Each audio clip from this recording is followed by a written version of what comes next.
Hello everyone. I just wanted to give you a little quick tour of a new addition we that I added to our GameCraft.net server. This is a pig stable, and what my son Chemoboy12590 wanted to do was create an area for players to come get a pig right outside of spawn, and immediately start riding a pig around with a saddle. So I'm gonna create him. Might as well fly. So here's a little stable area that I set up. We got pigs all lined up here. And might as well walk around. Should give you a tour. We have a little. Thought this was funny to add a little meat locker. So here's the meat prepared, and run on down to the other end real fast. So show you one more thing. A little kitchen area with the menu with cooked pork, pork sandwiches, pulled pork, fresh pork daily. This is our slaughtering station, and seemed appropriate to use the redstone on there. And we have a working refrigerator. It ejects you a cooked pork chop. So yeah, anyway, so here's the contraption that I created. It's a little mini dispenser kind of thing. As you can see, it buys one pig, one saddle, and one carrot on a stick. We do have economy set up, and to buy all these items, plus or minus the pig, is $50. So we'll also go ahead and click the thing, and you see we've got a little dispenser, and down pops our saddle, and let me go ahead and saddle this guy up and hop on him, and come on piggy, go, there we go. Hey, this way, so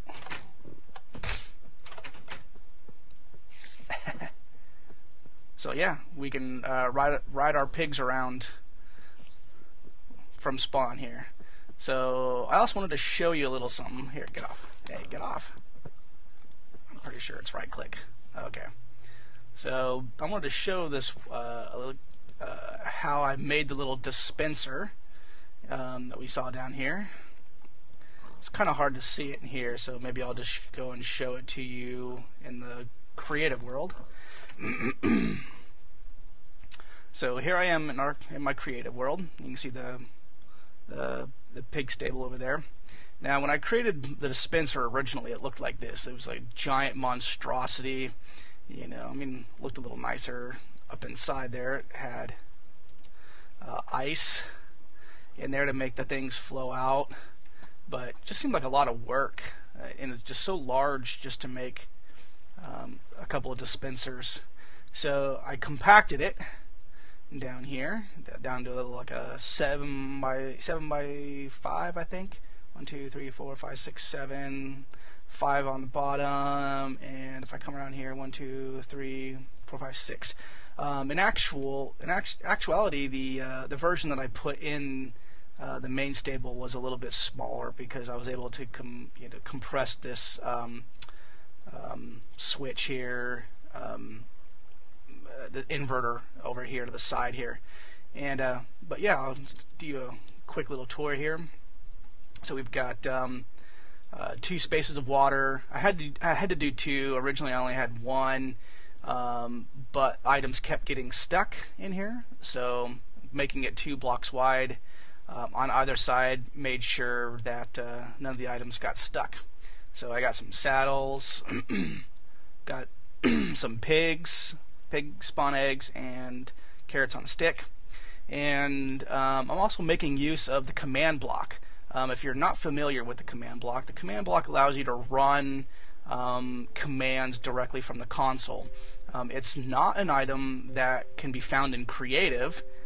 It can only be given, so you have to have admin or op powers in order to give yourself the command block, and that's I believe item 137. That was important in order to have the economy system.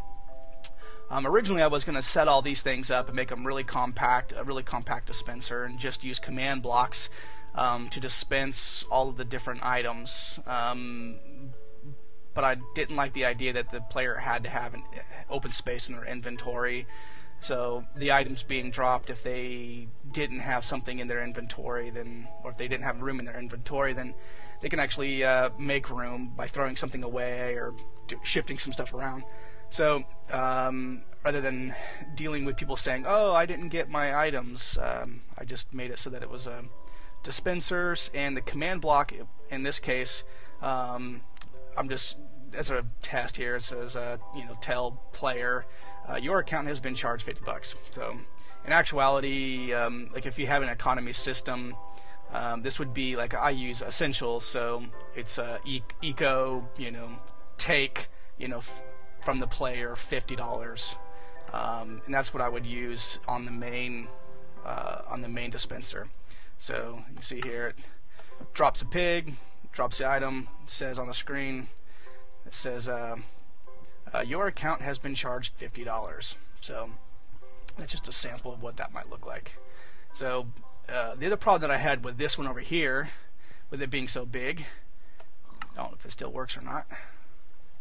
Oh, there it goes. See, the pig was taking fall damage just from falling those 1, 2, 3, 4, 5, 7 blocks or so. So, rather than giving the players a half dead pig, I lowered the size. It's not as nice because you can see the dispenser up in there, but it was a small compromise. And from back in the distance, especially inside the building, oops, these pigs want my carrot on a stick. I think it was a small compromise. So real quick, I'll give you a quick tour of how this redstone works if you're not familiar with redstone too much. Basically what this is, we got a button on the other side here, little piece of redstone dust, which inverts the signal to this redstone. This redstone powers that orange block above it, which inverts this torch. And that red torch, when powered, will power this redstone dust here. Across the back, it'll charge all 3 dispensers. It'll also charge the command block to run the economy. Obviously, if you're not using economy, then you don't need that. But you might need, you might want something like this for some other feature on your server. So, maybe there's some other extra commands that you want to run. Just real quick, if I go into creative mode here, actually, let's go ahead and use orange since that's where I was before. So what I did before, what I did to minimize it is, or I should say to compact it a little bit more. Let's see, where am I at here? Goes to this one, that one, inverts to that one, and this will invert to that one. So now it, yeah, it just dropped another pig when I fired that torch off. So you see the redstone torch where the redstone's not lit. Test it and it still works. So yeah, I just made this a little bit more compact. I think you could probably even get it a little bit more compact by coming out this way to the side. I think there's probably some room to go around this way, but this was compact enough for me and what I wanted to do. So yeah, anyway, if you're interested, our server is gray listed, meaning you can come onto our server, you can check it out, but you can't build until you've been approved. So when you first get here, you don't have build rights, but if you wanted to come on the server, it's play.gamecraft.net, and look us up. If you're interested in staying online or staying on our server, then go apply at gamecraft.net, and you can see our whitelist application. So take it easy.